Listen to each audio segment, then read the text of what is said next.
Chapitre numéro 7, la gestion des engagements. Donc, gestion des engagements, ici, nous allons apprendre comment créer un engagement de dette. Pour ce faire, je vous invite à cliquer sur gestion engagement. Dès que vous avez cliqué, après chargement, vous allez voir le numéro de l'engagement, numéro 29, la personne qui est connectée, le nom ou bien l'action, création d'un engagement.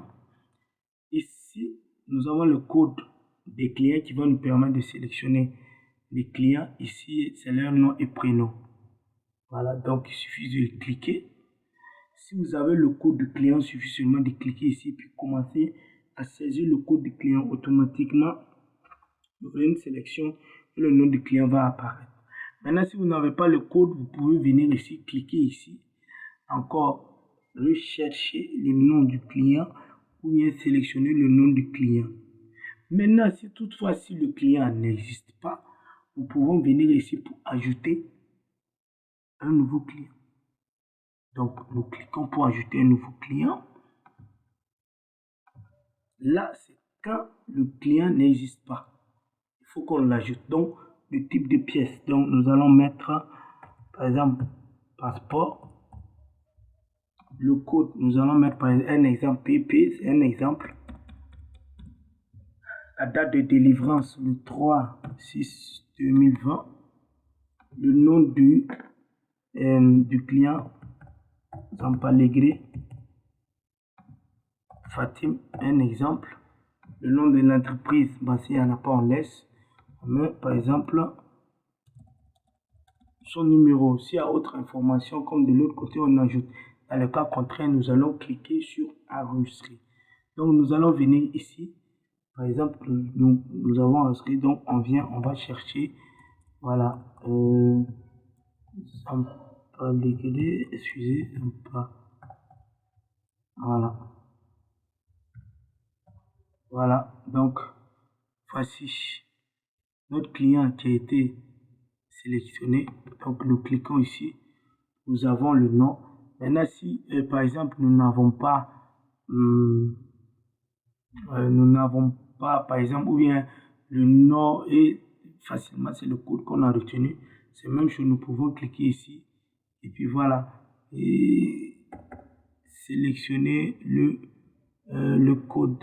Voilà. Voici le code qui a été sélectionné.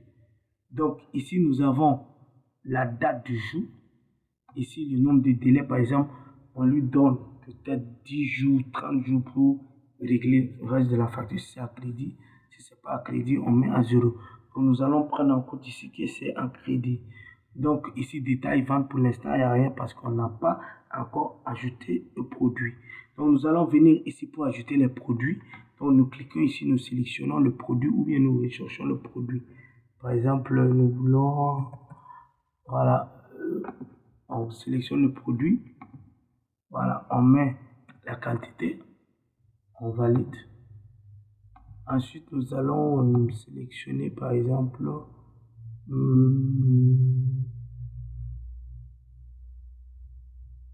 code 3, nous allons payer par exemple 6. Nous allons valider.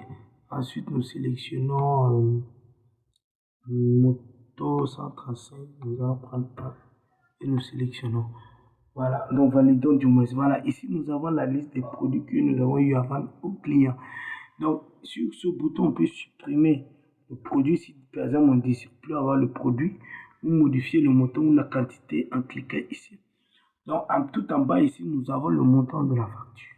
2 750 000. Ici aussi, pareil. Nous allons procéder au règlement. Pour procéder au règlement, il suffit seulement de cliquer ici. Dès que vous cliquez, vous sélectionnez le transporteur. Maintenant, si le transporteur n'existe pas, vous voyez ce petit bouton, vous cliquez. Automatiquement, l'information vient ici. Vous renseignez les informations, vous cliquez sur OK et vous partez chercher le transporteur. Donc ici, nous n'avons pas besoin. Donc nous allons sélectionner n'importe quel transporteur. Le déposant aussi, même chose. Donc on va sélectionner encore une autre personne. Ensuite, le type de règlement, le type de pièce pour le règlement. Donc, nous sélectionnons ici, par exemple, on va dire que c'est virement bancaire. EcoBank et on met le numéro. Par exemple, on met du... voilà. Maintenant, on met le montant versé. Si la personne n'a rien donné, on laisse 0. Mais si la personne a donné quelque chose, on mentionne. Donc, imaginons, lui, il a donné 1 880 000. Voilà, donc 1 880 000. Il lui reste 770 000 francs. 970 000 francs. Si c'est bon, on clique sur valider. Et premièrement, c'est le bon. Excusez-moi, premièrement, c'est l'engagement de dette qui va afficher. Après impression, dès que vous fermez net, il y a le bon d'enlèvement qui vous pose la question, voulez-vous imprimer? Oui. Voici le bon d'enlèvement. Vous pouvez imprimer.